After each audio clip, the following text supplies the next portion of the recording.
Hey everyone, being a landlord, it's often sold as this perfect dream of passive income, right? But what really happens after you hand over those keys? Today, we're pulling back the curtain on the unfiltered reality, all the headaches and hurdles that, well, they just don't make it into the sales pitch. And these insights, they're coming straight from the trenches. We're talking candid conversations with a veteran investor, Tom McKay of FlipAnythingUSA, and the landlords that he's been mentoring for the past 5 years. So yeah, this is all real-world experience, not some textbook theory. So here's our game plan. First, we're going to run the tenant gauntlet. Then we'll try to solve the contractor conundrum. After that, we're stepping into the ring to battle the bureaucracy. And finally, we'll wrap up with the absolute keys to landlord survival. Okay, let's dive into the first and, honestly, the most fundamental challenge: just finding a reliable tenant. I know it sounds simple enough, but as you're about to see, it can turn into this grueling test of your judgment and your patience. And to get a sense of just how big this problem is, listen to this. One landlord said that her single biggest frustration right now is just this avalanche of applicants submitting completely fake income documents, all just to get approved. And what's wild is that this scam has a pretty consistent pattern. So the applicant, they need to show they earn 3 times the rent, right?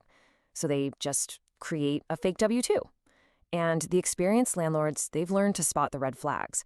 The employer is often just a P.O. box, and the federal tax deductions, they frequently show this weird repeating pattern of 4 and 4.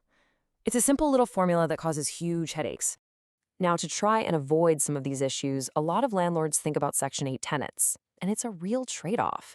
I mean, on the one hand, you get guaranteed rent from the government and tenants who often stay for years, which is great. But on the other hand, you're dealing with a painfully slow bureaucracy, the very real risk of serious property damage, and inspections that can be maddeningly strict and somehow also wildly inconsistent. So what's the answer here? Well, all the experts agree. You need a bulletproof, proactive screening process. Offer video walkthroughs so people can pre-qualify themselves. Ask those key questions before they even fill out an application. And here's a really powerful one. Ask for their consent to inspect their current home. If they say no, that could be a massive red flag that saves you a world of trouble down the line.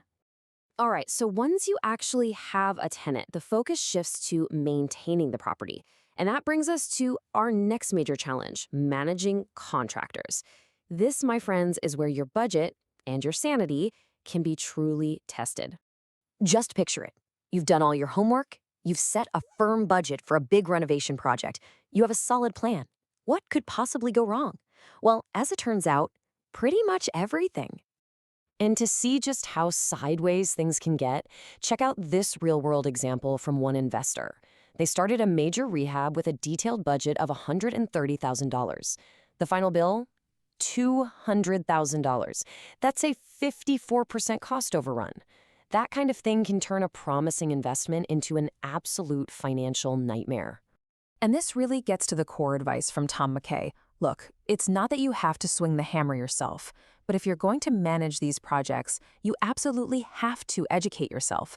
You have to learn about the trades, the costs, the process. You just have to know enough to spot the problems before they completely blow up your budget.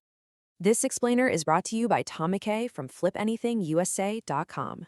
Okay, so let's say you've mastered finding tenants and managing contractors. You might be thinking, hey, I'm in the clear. Not so fast. There's a third opponent, one that's often invisible, and it can be the most frustrating of all: the bureaucracy. Tom McKay shared a story that started with this, honestly, a shocking number. He gets a notice from the county, and this was the new tax appraisal for one of his commercial properties: $3.8 million. So here's the kicker.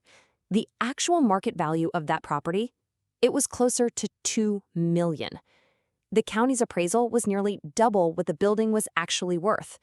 A move like that would have unfairly doubled his tax bill, passing this massive unfair cost onto his business tenant. This quote from Tom just captures the feeling perfectly. When you're out there actively buying and improving properties, you become more visible. And sometimes it really feels like that visibility just makes you a bigger target for agencies to hammer down with these unfair assessments or overly strict inspections. And here's a perfect example of just how maddening it can get on the ground. A landlord was finishing a huge rehab, and an inspector finds a single step One that was built decades ago was half an inch off of the current code. The inspector's demand? Rebuild the entire staircase. It's just an expensive and infuriating way to enforce the rules. So, after navigating tenants, contractors, and all that bureaucracy, you might be asking yourself, is this even worth it? So, how do you not just survive this business, but actually thrive? Let's break down the key strategies from the landlords who've been through it all. Okay, here it is, your survival guide. It really boils down to a few key ideas.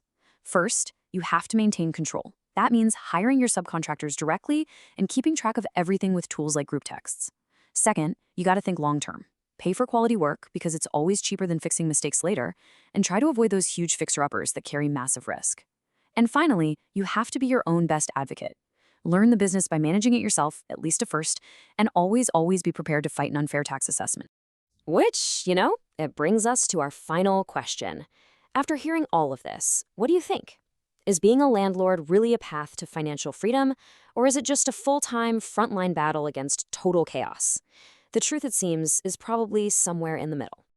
This explainer was brought to you by Tom McKay from FlipAnythingUSA.com. Hey, if you got something out of this explainer and all these real-world stories, we'd love it if you'd like, subscribe, and drop a comment below.